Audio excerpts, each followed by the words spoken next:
Bonjour, bienvenue au Parc des Expositions du Bourget pour l'édition 2003 du Paris Tuning Show. Suivez-moi!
Présenter cette édition 2003 du Paris Tuning Show. Je suis avec Igor, responsable commercial du salon. Igor, bonjour. Bonjour à vous. Alors, qu'est-ce que vous pensez de cette nouvelle édition ? Eh bien écoutez, beaucoup plus riche, je dirais beaucoup plus vivante, tout simplement parce que l'année dernière le salon a été une réussite en termes de visiteurs. Nous attendons cette année encore plus de visiteurs que l'année dernière, nous en avions 76 000 en 2002, nous en espérons 100 000 cette année. Et la première réussite de ce salon est déjà le nombre d'exposants, puisque nous sommes passés d'une centaine l'année dernière à 130, 140 cette année, ce qui explique d'une part l'engouement pour le tuning, qui devient aujourd'hui un phénomène généraliste, un phénomène de masse, et non plus seulement un phénomène réservé aux particuliers, aux gens passionnés par le milieu. Mais aujourd'hui, tout le monde s'intéresse au tuning, que l'on soit jeune, que l'on soit un petit peu plus vieux, qu'on soit constructeur automobile ou qu'on soit détaillant. D'accord. Y a-t-il une tendance qui se détache sur ce salon ? Eh bien, plusieurs tendances. Je ne dirais pas qu'il n'y a qu'une tendance, il y a plusieurs tendances dans le tuning. Elles se découpent et se définissent en trois univers bien différents. Un premier univers qui est celui du son, avec ses tendances et ses modes. Alors on part actuellement dans la qualité, dans la définition de plus en plus appliquée, dans des excès de plus en plus grands en termes d'échelle sonore, puisque les records de France aujourd'hui et d'Europe se situent à 171 décibels. Un deuxième univers qui est celui de l'esthétique, donc esthétique intérieure, esthétique extérieure. Et là, la France se trouve un petit peu sur une plaque tournante aujourd'hui, puisque géographiquement, nous sommes situés entre l'Espagne et l'Allemagne. L'enclave germanique et ses tendances tuning qui datent aujourd'hui de 25 ans nous amènent à avoir un tuning de puriste, donc quelque chose qui est très sobre, très classieux. Et l'enclave espagnole, hispanique, qui, elle, aujourd'hui, part plus dans l'excentricité, donc dans des kits très larges, très excentriques, très extravagants. Et donc la France, dans tout ça, eh bien, se situe entre ces deux univers, mais je dirais davantage en allant vers la sobriété et vers le calme. Le dernier univers, quant à lui, qui est un petit peu paradoxal, qui est celui de la préparation moteur, je dirais que les dernières lois du gouvernement tendent à faire comprendre qu'il va falloir un petit peu être discret sur ce sujet. C'est comme dans tous les domaines, nous sommes inspirés par la compétition automobile, donc avec des puissances augmentées, avec des couples modifiés, mais c'est un domaine qui reste restreint tout simplement parce qu'il est un petit peu à cheval entre la loi et l'anti-loi. Voilà. D'accord. Et on a remarqué qu'il y avait beaucoup plus de professionnels cette année. Comment expliquez-vous cet engouement ? Eh bien, je pense qu'on revient un petit peu à ce que je disais il y a 2 minutes, c'est-à-dire à l'élargissement du marché, puisqu'il y a des gens cette année et des exposants qui sont parmi nous, qui ne sont pas issus directement du marché du tuning, qui sont soit constructeurs automobiles, et pour ceux-là, en tous les cas, le mot tuning ne les dérange plus. C'est devenu un mot qui est rentré dans le langage courant. Et pour d'autres, des secteurs d'activité un petit peu annexes, dont la cible, c'est-à-dire les 18-35 ans, aujourd'hui, les intéresse parce que nous attendons ces 100 000 visiteurs et que pour eux, ça reste un marché potentiel intéressant. Eh bien, mes félicitations et merci encore. Merci à vous.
Nous sommes à présent sur le stand de LCD, spécialisé en sono et multimédia. Avec nous Yann, bonjour Yann, qui va nous expliquer ses spécialités et nous présenter son véhicule de démonstration. Donc je suis installateur en hi-fi automobile tuning, multimédia et en fait tout ce qui est accessoires électriques basé sur l'automobile et principalement sur le tuning. Ma spécialité fait partie, donc comprend tout ce qui est audio mais installation sur mesure, ainsi que tout ce qui est éclairage, donc néon sous les véhicules, tout ce qui est petit éclairage autour d'un véhicule. Et vous existez depuis longtemps ? Ça fait 5 ans que notre activité est en place et on fonctionne. Et vous êtes situé où exactement en France ? Alors je suis situé en région parisienne dans le 93 à Livry-Gargan. Yann, quelles ont été les modifications effectuées sur votre véhicule ? Alors au niveau de l'audio, on a intégré un écran multimédia qui fait lecteur DVD, navigation, c'est-à-dire GPS, avec un changeur mini-disque et un changeur CD MP3. Dans les coffres arrière d'origine ont été intégrés les deux amplis, plus deux 30 cm, deux subwoofers de 30 cm, pardon. Dans les panneaux de porte ont été intégrés un kit 3 voix, qu'il n'y a pas d'origine bien sûr. Au niveau modification carrosserie, on a l'aileron, on a le roll bar qui n'existe pas d'origine sur le véhicule, la double sortie, une petite prépa moteur et toute la sellerie cuir fait au bon soin d'un confrère qui est sur le salon. Yann, merci.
Des watts et de la haute fidélité, avec Focal, que vous connaissez certainement dans le domaine de la hi-fi automobile.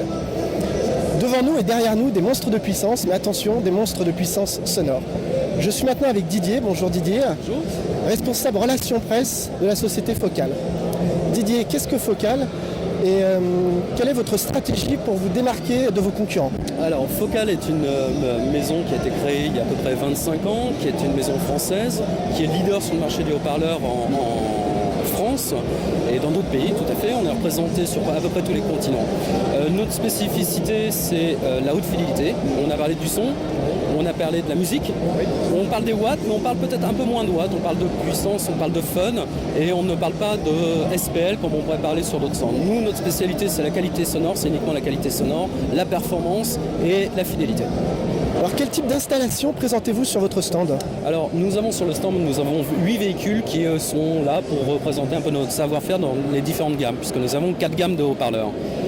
Nous avons une voiture qui était déjà présente l'année dernière, puisque c'est celle de Yann Canouan, qui était champion du monde en Yaska en Amérique l'année dernière, ce qui était un événement puisque c'est le premier Européen à repartir avec un podium dans une catégorie très importante, celle des professionnels.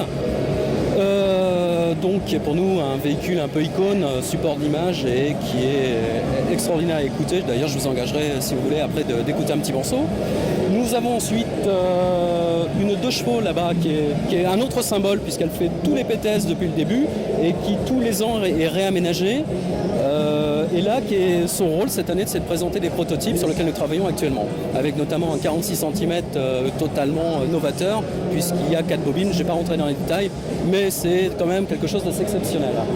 Nous avons une Golf italienne, qui est préparée par notre distributeur italien, et dans laquelle ils ont mis beaucoup de haut-parleurs pour un aspect fun et très rigolo dans le cadre du PTS. Nous avons également un système vidéo, puisque ce sera, nous pensons, le futur.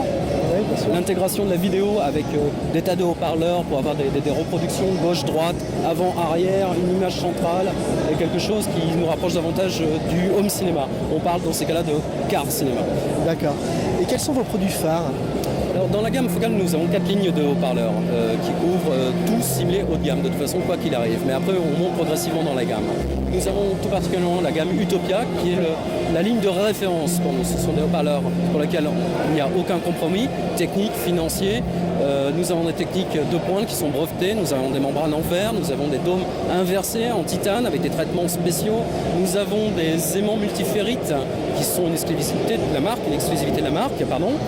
et plein de choses comme ça. Ce sont des gammes qui s'adressent surtout à ceux qui font des concours IASCA au sommet, vraiment au tout sommet, au niveau mondial, puisque il faut savoir que cette année encore, on a remporté une finale, la grande finale en catégorie expert, c'est-à-dire la catégorie Rennes.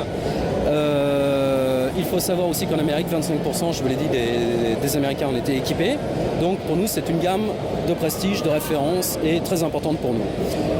Nous avons après la gamme Poly-Kevlar, ce sont les haut-parleurs jaunes que vous avez là-bas, qui est là encore une icône focale. La notion de jaune est très associée à la marque focale, puisque nous avons commencé comme ça en fait. Après, nous avons la gamme Polyglass qui est ici, que nous présentons pour la première fois au public, qui est plus accessible au niveau prix, mais qui ne fait pas du tout l'impasse sur tous les aspects haute fidélité. C'est une gamme de qualité. Nous ne faisons pas de haut-parleurs à bas prix. Nous faisons que des haut-parleurs de qualité avec le niveau de prix qui va avec. Voilà. Didier, merci. Je vous en prie.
Afin de démontrer l'efficacité de leurs produits, Promax a conçu une voiture pour les runs. Je suis ici en compagnie de leur pilote, Romain, et qui va nous expliquer les modifications qui ont été faites sur cette voiture. À la base, c'est une Honda Civic ED7 de 130 chevaux d'origine, bien sûr. Donc, première chose qu'on a fait, c'est changer le moteur. On a mis un VTEC dedans avec quelques modifs. On veut garder un peu le secret. Après, la voiture a été allégée le mieux qu'on pouvait avec des pièces en fibre, retirer tous les éléments à l'intérieur. Et le reste, ce sont des produits dessus conçus par la marque Toucan, sous la marque Active, pour la société Promax qu'on vend sur le marché des publics. On veut montrer à tout le monde que le produit marche vraiment. Voilà. Quel résultat comptez-vous faire cette année ou espérez-vous faire? On espère de faire le mieux qu'on peut, bien sûr, mais on ne peut pas dire à tout le monde qu'on peut gagner d'entrée de jeu. Mais bon, on essaie de faire le mieux qu'on peut, avoir des bons résultats pour prouver à tout le monde que les produits marchent vraiment pour la compétition. Voilà. D'accord, Romain, merci. Merci.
Dans un esprit totalement différent et pour les adeptes du cocooning, Espace Sellerie 3000 nous accueille dans cette superbe BMW entièrement recouverte de cuir et d'alcantara. Yannick, bonjour. Bonjour. Vous êtes le gérant d'Espace Sellerie 3000. Pouvez-vous nous décrire Espace Sellerie 3000 en quelques mots? Alors, Espace Sellerie 3000, nous sommes une structure de 15 personnes actuellement, spécialisée essentiellement dans l'intérieur cuir personnalisé, concernant le revêtement donc des sièges avant, banquette arrière, panneaux de porte, tableaux de bord, pare-soleil, etc. Tout ce qui est moquette personnalisée éventuellement. D'accord. Voilà. Quelles sont vos méthodes de travail pour arriver à un tel résultat? Après l'entretien préalable avec le client, par lequel on a défini un style donné, le principe de revêtement d'un intérieur cuir consiste essentiellement à tirer des gabarits des modèles sollicités, de couper les morceaux de cuir et d'alcantara, de les assembler, puis de les monter, de les mettre en œuvre dans le véhicule. Voilà. D'accord. Et ça reste toujours du sur-mesure? Ça reste du sur-mesure, évidemment, dans le sens où on est aussi capable donc de garnir des éléments comme les tableaux de bord, comme les consoles centrales, les pare-soleil, etc.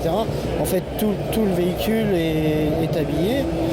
Et pour en arriver là, il y a beaucoup de méthodes de travail, d'ajustage à mettre en application et d'assemblage. D'accord. Est-ce que vous adressez plus à une clientèle de professionnels ou de particuliers? Alors, nous travaillons essentiellement pour le particulier, mais de plus en plus avec de grands professionnels comme AMG, Brabus. Nous avons des partenaires comme Esquissoto, comme Momo, Jaguar également, qui nous permettent de réaliser des intérieurs encore plus haut de gamme. Et pourriez-vous nous donner une gamme de prix en fait pour arriver à de tels chefs-d'œuvre finalement? Contrairement aux idées reçues, un intérieur cuir est abordable dans le sens où nous sommes pour tout ce qui est garnissage de sièges, banquettes et panneaux de porte. Nous évoluons à un prix de 1400 à 1700 euros, c'est-à-dire guère plus cher que l'option cuir constructeur, qui elle, d'une part, n'est pas forcément tout en cuir, et d'autre part, pas forcément personnalisée. Vous avez le choix entre très peu de couleurs. Ensuite, nous avons des gammes un peu plus supérieures dans laquelle on peut proposer des couleurs un peu plus flashy ou le mélange de cuir et d'alcantara. Où là, on varie dans un prix qui avoisine les 1500 à 2200 euros. Par contre, dès qu'on s'attaque à l'intérieur complet, le full cuir, qui comprend donc tableau de bord, pare-soleil, en fait quasiment plus une seule pièce plastique apparente à l'intérieur du véhicule. C'est vrai qu'on pratique des prix qui sont tout à fait corrects par rapport à la charge de travail que cela représente et qui avoisinent les 4500 à 6500 euros. D'accord. Yannick, merci. Merci à vous.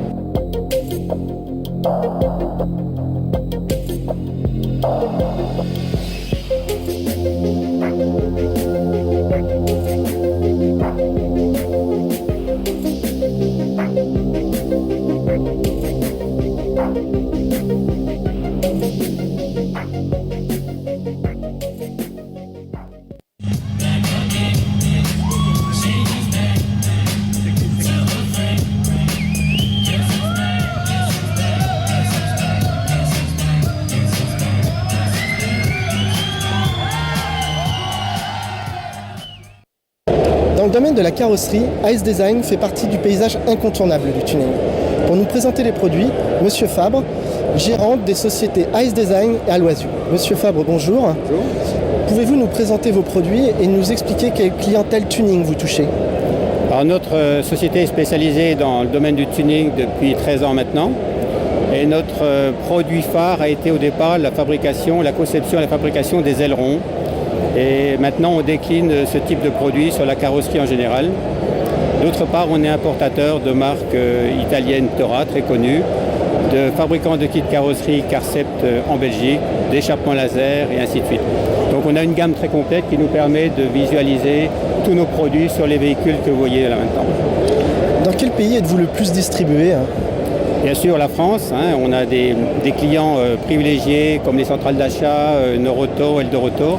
Mais on a aussi une forte implantation dans le nord de l'Europe, principalement l'Angleterre, l'Allemagne, le Benelux. Et vers quel type de tuning vous orientez-vous? Alors nous, on reste, comme vous le voyez là, sur du tuning quand même relativement soft, parce qu'on a eu au départ une clientèle de concessionnaires et de constructeurs.